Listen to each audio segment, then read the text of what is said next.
जय गुरुदेव। परमार्थी प्रश्नोत्तरी गुरु शिष्य संवाद।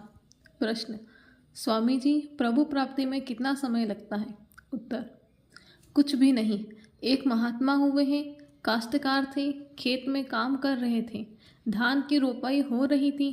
उन्होंने एक पौधे को उखाड़ा और तुरंत दूसरी तरफ लगा दिया। ऐसा करके दिखाते हुए बोले कि प्रभु इतनी देर में मिलता है। कहने का मतलब है कि भगवान को पाने के लिए तुम में लगन कितनी है, प्यार कितना है, तड़फ कितनी है, यह देखा जाता है।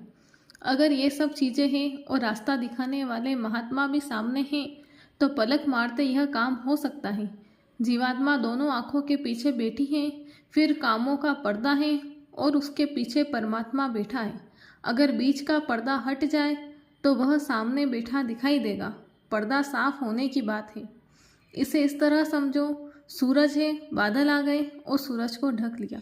बादल साफ हो गया और सूरज सामने है। सूरज अपनी जगह पर है, बादलों की वजह से दिखाई नहीं देता।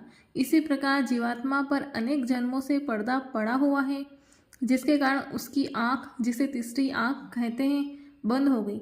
कर्मों के पर्दे साफ हो जाए तो दिव्य आँख खुल जाएगी और परमात्मा सामने दिखाई देने लगेगा।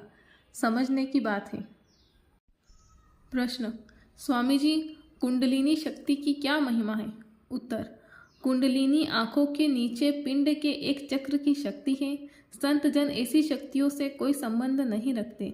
आत्मा की शक्ति से बलवती कोई दूसरी शक्ति नहीं है। संत शब्द के द्वारा अंदर जाते हैं और अन्य लोग प्रकाश या निचले दर्जे के शब्द जो बाई ओर से ताल्लुक रखते हैं के सहारे अंदर जाते हैं। दूसरा पद, जिसे त्रिकुटी कहते हैं, काल और माया के दायरे में है। आत्मा के ऊपर 4 खोल है। पहला यह स्थूल शरीर, दूसरा लिंग शरीर, तीसरा सूक्ष्म शरीर और चौथा कारण शरीर।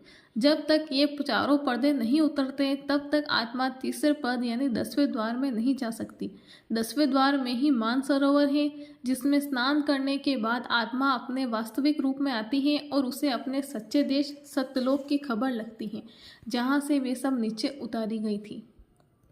प्रश्न: स्वामी जी, सतगुरु किसे कहते हैं?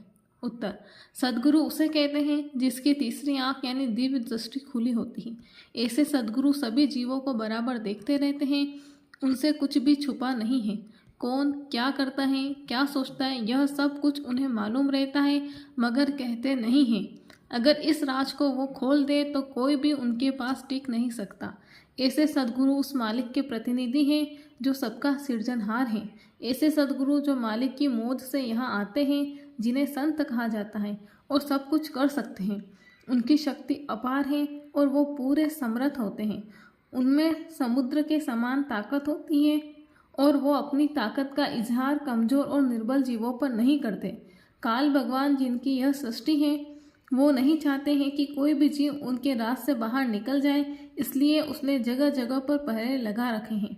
इस रहस्य को सद्गुरु जानते हैं और उसके हर दाव को बेकार करके जीव की रक्षा करके बचा लेते हैं। अपने प्रेमियों की संभाल वो बराबर करते रहते हैं। चरण कमल अंदर में है, उनमें अनंत मणियों का प्रकाश है। जय गुरुदेव।